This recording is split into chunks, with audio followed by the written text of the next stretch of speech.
네, 자, 여당 상황 보겠습니다. 일단 그 국회 운영 관련해서 국회의장은 야당에 줬지만 법사위원장과 운영위원장을 확보했습니다. 자, 저희가 있었던 그동안의 과정을 저희가 영상으로 준비했습니다.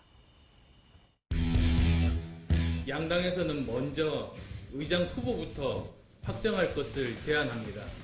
의장부터 선출하면 문제를 풀어갈 수 있을 것입니다. 상임위 배분 문제가 해결되지 않으면 의장단 선거에 임할 수 없다. 그냥 의장 달라는 건데 집권당이 전부 책임하다. 새누리당이 받아들이면은 모든 것은 해결된다.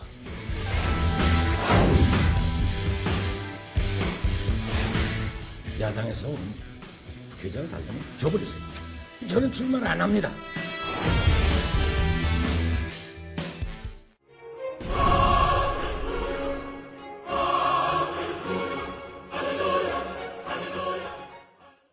자, 저희 방송하기 직전에 만든 영상이라 그 사이 이제 타결된 사실을 반영하지 못했습니다만 급물살이 타고 있는 건 뭐 맞았네요. 자, 그런데 서청원 의원의 모습이 굉장히 인상적이네요. 국회의장 줘버려라. 결국 그 흐름대로 간 거죠. 네. 이게 뭐 국회의장을 뭐나 줘버려 뭐 이렇게 하면 줄 수 있는 자리인지는 모르겠습니다. 어쨌든 뭐 서청원 여당으로 오면 가장 유력한 국회의장 후보가 서청원 의원이었으니까 본인이 이제 포기한다는 말이 나오면서 이제 본인의 결단이었는지 아니면 청와대나 당과의 교감이 있었는지는 모르겠습니다만 저 발언으로 인해서 오늘 여야 원구성 협상이 마무리가 되는 그 단초가 됐습니다. 자, 그럼요, 김태현 변호사.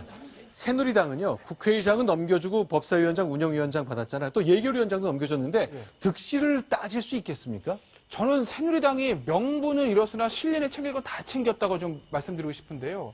일단 명분을 제가 잃었다는 측면은 어찌됐든 간에 국회의장은 의전설 2위입니다. 네. 하지만 사실은 이 국회의장이 국회선진화법 하에서 할 수 있는 것은 별로 없지 않습니까? 네. 그렇기 때문에 새누리당 입장에서 국회의장 가지고 있어봐야 별 쓸모가 없습니다. 네. 그렇기 때문에 일당을 차지한 더민주에게 국회의장이나 명분은 주었지만 네. 그토록 바라던 법사위원장 가졌죠. 네. 운영위원장 가졌죠. 또 대기업들을 관할하는 정무위원장 가졌습니다. 네. 예결위를 넘겨주긴 했지만 이 정도면 제2당인 새누리당으로서는 얻을 것은 다 얻은, 즉 명분은 좀 줬어도 실내는 톡톡히 챙긴 전의 협상이라고 평가하고 싶습니다. 네. 결과적으로 새누리당과 국민의당이 아주 협상을 잘했던 것 같은데요. 왜냐하면 이제 정무위가 앞으로 이제 구조조정 문제의 핵심 상임위가 되기 때문에요. 정무위를 가지고도 야당이 정무위나 기재위 둘 중에 한 군데는 더불어민주당에게 달라라고 계속 요구를 했었습니다. 근데 결과적으로 지금 보니까 정무위, 기재위 모두 다 새누리당이 가졌고요. 거기다가 또 대선을 앞두고 아주 중요한 상임위 중에 하나가였던 게 미방이죠. 미방위가 이제 언론을 여러 가지로 언론에 대한 예산 같은 것을 하기 때문에 미방이라도 그러면 야당이 갖고 와야 되겠다라고 주장했었습니다만 새누리당은 결과적으로 지금 법사위, 운영위, 정무위, 기재위, 미방위 원했던 것을 다 지켰고요. 거기다가 국민의당은 또 국회 부의장 더하기 산자위, 아주 노른자 상임이거든요. 그다음에 교문위, 이 역시 모든 국회의원들이 가고 싶어하는 상임위 중에 하나입니다. 국토위와 교문위가. 근데 사실 국민의당은 애초에 농해수위나 플러스 교문위 정도를 협상의 목표로 생각하고 있었는데 역시 박지원 원내대표다라는 말이 나올 것 같습니다. 산자위원장을 국민의당이 가져갈 거라고는 생각을 전혀 못했거든요. 자, 그럼 초점 중에 하나가 뭐 국회의장과 법사위원장 서로 이제 반대당이 하는 게 오랜 관행처럼 됐으니까 국회의장 주면서 여당이 법사위원장 가는 건 뭐 예상했던 카드인데 운영위원장에 많이 집착을 했다 그래요. 자, 운영위원장이 어떤 곳이냐? 청와대와 관련된 상임위거든요. 그동안 운영위에서 있었던 면 저희가 영상으로 준비해봤는데 이래서 여당이 꼭 지키려 했구나 생각이 드실 것 같습니다. 영상으로 보겠습니다. 대통령을 보좌하기에는 그동안 너무 많은 실수를 하셨다고 저는 생각합니다. 즉각 사퇴하시는 것만이 불미스러운 일이 있은 데 대해서는 책임을 통감하고 있습니다. 그런데 이제 3급이면 국장급인데 지금 나이가 몇 살입니까?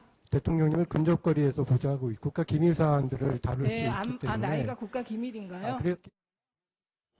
자, 저 장면 보면은요, 이제 상임위원회 또 그리고 임시국회나 본회의, 정기국회 때 국정감사 시절에 청와대 수석들 다 부를 수 있잖아요.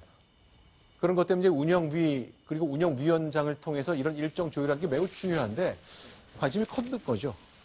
그렇죠. 그래서 이제 운영위하고 지금 결과적으로 놓고 보면 운영위원장과 예결위원장을 맞바꾼 셈이 됐는데 네. 사실 예산안 같은 경우는 자동 부의, 그러니까 선진화법에 해당되지 않고 네.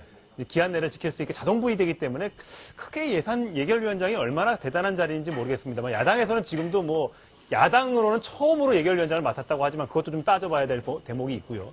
저렇게 운영위원장은 앞으로 이제 대선을 남겨놓고 있기 때문에 네. 국정감사다 청문회다 뭐다 해서 자꾸만 청와대를 걸고 넘어지고 박근혜 대통령을 공격할 경우에는 여당 입장으로서는 굉장히 난감할 수밖에 없기 때문에 네. 그런 측면에서 이제 운영위원장을 여당은 지키고 싶어 했고 예결위원장을 내줌으로써 이제 하나 이제 결국 받게 됐습니다. 근데 지금 저 더불어민주당에서 조금 통 크게 양보한 느낌이 있습니다. 근데 네. 아마 제1당으로서의 더 국회가 지지부진해졌을 때 그 책임감 같은 것을 우상호 원내대표가 많이 느꼈던 것 같고요. 네. 특히 예결위원장 같은 경우는 말씀하신 대로 국회 선진화법에 자동부의법이 있지만 네. 야당에서 예결위원장을 강력하게 원했던 것 중에 하나는 누리과정 예산이 있습니다. 네. 총선 과정에서 줄곧 주장했던 누리과정의 예산 편성 이 부분 때문에 우상호 원내대표는 예결위원장을 끝까지 받아내려고 애를 썼던 게 아닌가 이렇게 해석이 될 것 같습니다. 자, 그러니까 매년 이제 이듬해 예산 편성 때만 되면 이제 쪽지 예산이라고 해서 뭐 이걸로 부탁하고 저걸로 부탁하고 하잖아요. 결국 다 받는 일, 그 총괄적인 일을 이제 예결위원장이 하기 때문에 야당이 제1당이 됐기 때문에 그 자리는 좀 놓치지 않았던 것 같습니다. 운영이 보니까요, 평소 저희가 좀 보기 어려웠던 사람, 육성을 직접 듣기 어려웠던 사람들의 영상도 많이 보이거든요. 자, 문고리 3인방이라 보통 얘기되는 이자만 총무비서관의 모습도 아까 보였고, 그렇죠. 대통령 비서실장도 불러내서 얘기를 직접 들을 수 있고요. 예, 지금 이정환 총무비서관의 모습이죠. 네. 자, 지금 대통령과의 최측근으로 자, 이재만 비서관이 뭐라고 얘기하는지 그와 관련해서 많은 사람들이 어떤 분일까 했는데 운영위를 통해서 이제 결국 얘기를 들을 수 있기 때문에 그 일정 조율하는 위원장 자리는 결코 양보할 수 없었다는 게 여권의 생각이겠네요. 그러니까 새누리당 입장에서 보면 사실 지금 뭐 저 화면에 나오지만 김기춘 예전 실장 나오고요. 네. 그다음에 이재만 총무비서관 나와서 그 윤 전 총장관의 나이 가지고 이제 공방을 벌이는 그런 모습들 보면서 야 만약에 이 운영위원장이 야당으로 넘어가게 되면 네. 그럼 청와대 비서관 행정관 즉 우리가 일각에서 얘기하는 문고리 3인방도 매일 호출하는 거 아니야?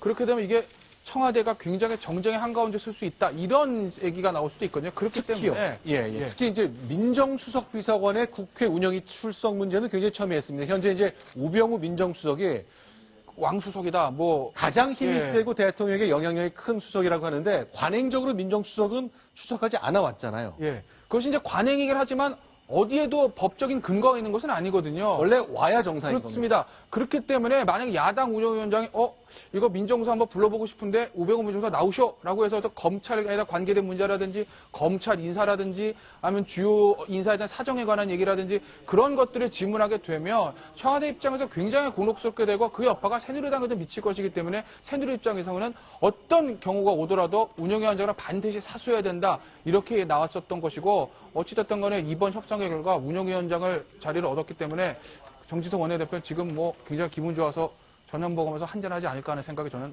갑자기 드네요. 알겠습니다. 일단 국회 이제 원구성 끝났습니다. 이제 그동안 어제까지는 하루하루 늦어질 때마다 왜 1인당 38만 원씩 국민의당에서는 자기 세비 반납하겠다 그랬잖아요. 그러니까 6월 1일부터 시작했으니까 오늘 것까지는 아니고 어제까지 내는 걸로 정리가 됐겠네요. 그걸 이제 국민의당이 확인을 해봐야 할 것 같은데요. 일단 네. 뭐 말씀하신 대로 어저께까지만 해서 반납하면 되지 않을까 그렇게 생각이 드네요. 네. 자, 이제 관심은 그렇다면 이제 일당에서 국회의장을 가져가기로 했으니까 더민주에서 국회의장이 나오는 거 아니겠습니까? 그럼 누가 될 것인가라는 관심이 많을 텐데 네. 현재로서 이제 4명이 출사표를 밝혔지만 2명 정도 네. 문희상 6선의 문희상 의원과 5선의 정세균 의원이 이제 맞붙을 것으로 예상이 되는데 내일 오후에 둘 다 6선이네요. 네. 내일 오후에 본회의에서 결정이 되고 그에 앞서서 네. 11시에 더민주 의총을 통해서 이제 후보를 최종 결정하게 됩니다. 누가 양보를 하게 될지 아니면 네. 의총에서 이제 표결을 통해서 뽑게 될지 그것도 좀 지켜봐야 할 대목인 것 같습니다. 정세균이냐 문희상이냐 길진규 기자 누구로 예상하십니까?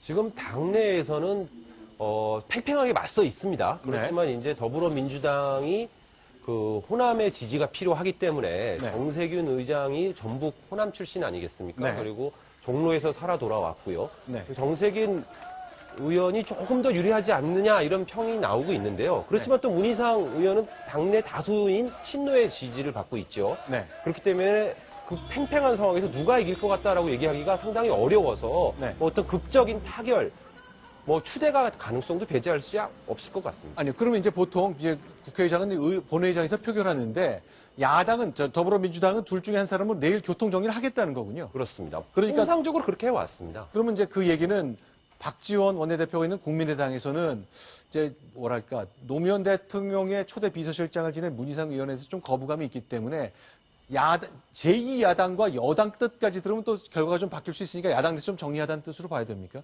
물론 그런 시나리오를 그리는 분들도 있었지요. 그렇지만 네. 오늘 명백하게 3당에서 저렇게 합의를 한 이상 네. 뭐 국민의당이 갑자기 새누리당을 뭐 더불어민주당에서 어느 후보가 나오든 새누리당 의장 후보를 지지하는 그런 상황이 생긴다면 네. 뭐 국민의당은 신뢰를 깬 정당이 될 거기 때문에 네. 그런 상황은 벌어지기 어려울 것 같고요. 일단 더불어민주당 안에서 정리되는 후보가 국회의장직에 맞는 자리를 맡는 것으로 아마 정리가 될 것 같습니다. 알겠습니다.